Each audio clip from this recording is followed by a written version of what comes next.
Well, I think the international community has a number of interests, and I think it affects Bosnia's foreign policy. So on the foreign policy side, I think the Bosnian government will most probably be asked in the immediate terms to address a number of issues that are currently ranking high on the international agenda. And I think here, for example, the issue of the foreign fighters who are joining battlegrounds in Syria and Iraq. For sure, this is a very high priority here in Washington, D.C., and I expect that the government in Bosnia will be required to take a number of concrete actions to curb the flow of foreign fighters to those countries. The Obama administration pushed extremely hard in September for the adoption of a resolution at the Security Council which imposed a number of obligations on countries to do that. And Bosnia has followed through and has conducted a series of operations, portraying itself as a reliable and serious actor in these efforts. And it's not a problem that pertains only to Bosnia. We see it throughout Western Europe. We see it in my own country, in Canada. All the governments are tackling with these issues, and I expect that Bosnia will be required to tackle that issue for sure. The second element, I think that will affect the government's foreign policy, I think pertains to the Euro-Atlantic integration. And I think that this should rank extremely high on the foreign policy agenda of the Bosnian government. And so we are seeing signals now in Brussels that member states are quite reluctant to move forward with enlargement. The promise of EU membership has been made in Thessaloniki to the Western Balkan states, but we're seeing now in Brussels is, at the very least, a number of strong signals to take a pause in enlargement. And so, but that doesn't mean that Bosnia should be passive or inactive on that front. On the contrary, I think there are a number of opportunities for Bosnia now and for its foreign policy. And I'm thinking here of, of the importance for Bosnia to engage very energetically with the members of the Visegrad group, who are members of the European Union, who have a strong interest in seeing countries in the Western Balkans acceding to the European Union. So Bosnia should engage very energetically with its allies and partners within Europe in order to push forward the European integration agenda.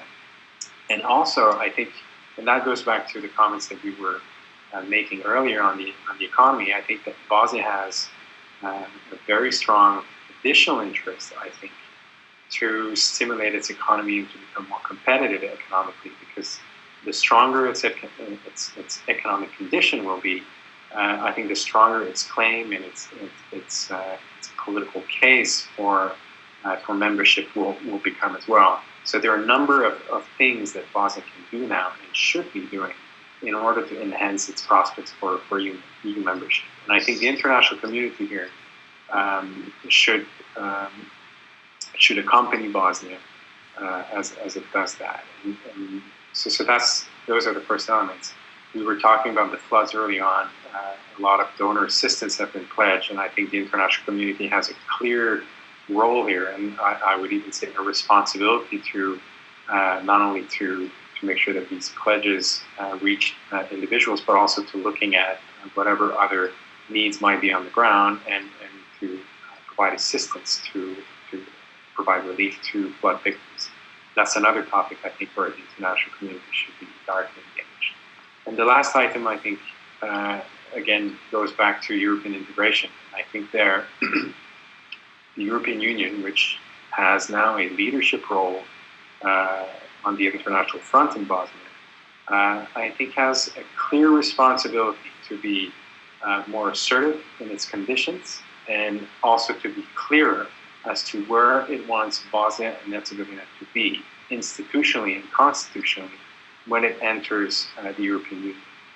And I published a book recently in which I argue for specific additional requirements that are to be set up by Brussels in a formal act that sends a very clear message to everyone in Bosnia that only a unified Bosnia with a sufficiently strong and efficient central level of government to undertake European membership obligations should be allowed in the European Union.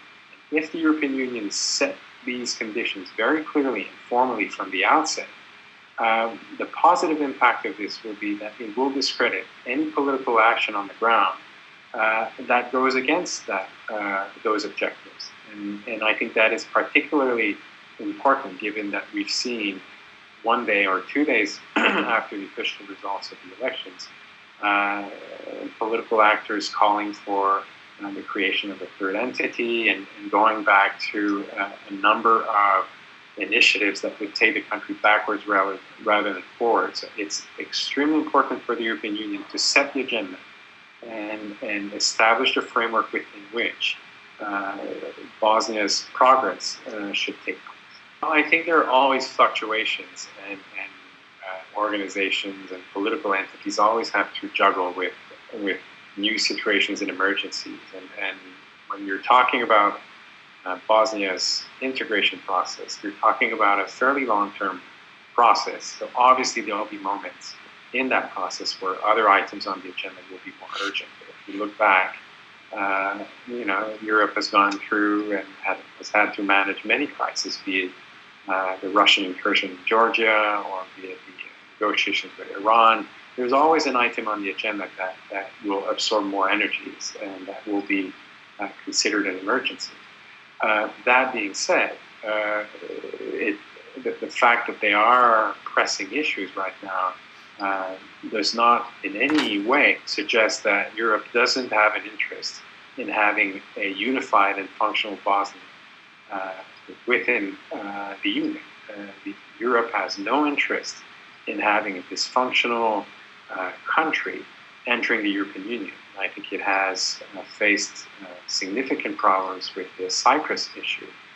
And I think many people in Brussels realize that it is extremely important to manage these issues before countries enter into the Union rather than after, because then it becomes a source of very important headaches for the Union.